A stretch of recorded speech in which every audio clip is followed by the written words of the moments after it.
ಇನ್ನು ಎಸ್ಎಸ್ಎಲ್ಸಿ ಪರೀಕ್ಷೆಯಲ್ಲಿ 625ಕ್ಕೆ 625 ಅಂಕವನ್ನು ಪಡೆದುಕೊಂಡಿರುವಂತಹ ಧನುಷ್ ಸುಧೀರ್ ಅವರ ತಂದೆ ನಮ್ಮ ಜೊತೆಗೆ ಮಾತನಾಡೋದಕ್ಕೆ ದೂರವಾಣಿ ಸಂಪರ್ಕದಲ್ಲಿ ಕನೆಕ್ಟ್ ಆಗಿದ್ದಾರೆ. ಸರ್ ನಮಸ್ಕಾರ. ನಮಸ್ಕಾರ ಮೇಡಮ್. ಸರ್ ನಿಮ್ಮ ಮಗ 625ಕ್ಕೆ 625 ಅಂಕ ಕೂಡ ಪಡ್ಕೊಂಡಿದ್ದಾರೆ. ಎಷ್ಟು ಖುಷಿ ಆಗ್ತಿದೆ ಸರ್? ಅಯ್ಯೋ ಏನ್ ಹೇಳೋದು ಮೇಡಮ್, ನಮ್ಗೆ ಚೆನ್ನಾಗಿ ಮಾಡಿದಾನೆ ಅಂತ ಗೊತ್ತಿತ್ತು, ಆದ್ರೆ ಇಷ್ಟು 100% ಬರುತ್ತೆ ಅಂತ ಖಂಡಿತ ಅನ್ಕೊಂಡಿರ್ಲಿಲ್ಲ. ತುಂಬಾ ಖುಷಿ ಆಗ್ತಾ ಇದೆ. ಅದೇ ಖುಷಿಯಲ್ಲಿ ನಾನು ಇವಾಗ ಆಫೀಸಿಂದ ಮನೆಗೆ ಹೋಗ್ತಾ ಇದ್ದೀನಿ, ಮೆಟ್ರೋಲ್ ಇದ್ದೀನಿ. ತುಂಬಾ ಖುಷಿ ಆಗ್ತಾ ಇದೆ ಮೇಡಮ್. ಸರ್ ನಿಮ್ಮ ಮಗ ಇದ್ದಾರಾ ನಿಮ್ ಜೊತೆಲೆ? ಮಾತಾಡ್ಬೋದಾ ಅವ್ರ ಜೊತೆನೋ? ನಮ್ಮ ಮಗ ಕಾಲೇಜ್ಗೆ ಹೋಗಿದ್ದಾನೆ, ಅವ್ನು ಕಾಲೇಜಿಂದ ಮನೆಗೆ ಬರ್ತಾ ಇದ್ದಾನೆ. ಇನ್ನೊಂದು 20 ನಿಮಿಷದಲ್ಲಿ ನಾನೇ ಮನೇಲಿ ಇರ್ತೀನಿ, ಅವನು ಮನೆಗೆ ಬರ್ತಾನೆ. ಖಂಡಿತ ಅವನ ಜೊತೆ ಮಾತಾಡ್ಬೋದು. ಓಕೆ ಸರ್, ಧನುಷ್ ಅವ್ರ ಸ್ಟಡೀಸ್ ಹೇಗಿರ್ತಿತ್ತು ಸರ್? ದಿನನಿತ್ಯದ ಅವ್ರದ್ದು ರೊಟೀನ್ ಯಾವ ರೀತಿ ಆಗಿರ್ತಿತ್ತು?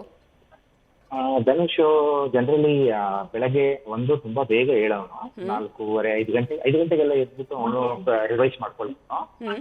ಅದರ ಜೊತೆಗೆ ಮತ್ತೆ ಕಾಲೇಜಲ್ಲಿ ಮತ್ತೆ ಟ್ಯೂಷನ್ಸ್ ಅಲ್ಲೂ ಬಹಳ ಚೆನ್ನಾಗಿ ಗಮನ ಕೊಟ್ಟು ಓದೋದು. ರಾತ್ರಿನೂ ಅಷ್ಟೇ ಕೂತ್ಕೊಂಡು ಹೋಮ್ವರ್ಕ್ ಎಲ್ಲ ಮಾಡಿ, ಮತ್ತೆ ಆಮೇಲೆ 11-12 ಗಂಟೆವರೆಗೂ ಪ್ರಯತ್ನ ಮಾಡಿ ಓದೋದು.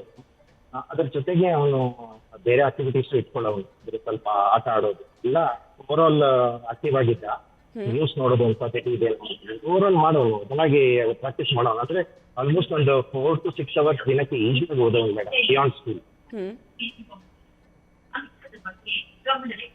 ಸೊ ನೀವ್ ಅನ್ಕೊಂಡಿದ್ರಾ ಧನುಷ್ 625ಕ್ಕೆ 625 ಅಂಕನು ತಗೊಳ್ತಾರೆ ಅಂತ? ಇಲ್ಲ ಮೇಡಮ್, ಚೆನ್ನಾಗಿ ಮಾಡಿದಾನೆ ಅಂತ ಹೇಳಿದ್ದ ಅಷ್ಟೇ. ಆದ್ರೆ 100% ಬರುತ್ತೆ ಅಂತ ನಮ್ಗೆ ಖಂಡಿತ ಅನ್ಕೊಂಡಿದ್ದೆ.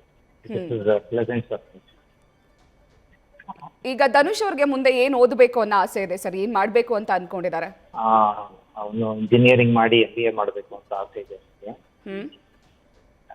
ಅದಕ್ಕೆ ಅದ್ರ ಕಡೆ ಅವನು ಇವಾಗ ಆಲ್ರೆಡಿ ಕ್ಲಾಸಸ್ ಎಲ್ಲ ಶುರು ಮಾಡಿದ್ದ. Thank you sir, thank you so much. News first ಜೊತೆ ಮಾತನಾಡಿ. Madam, thank you very much.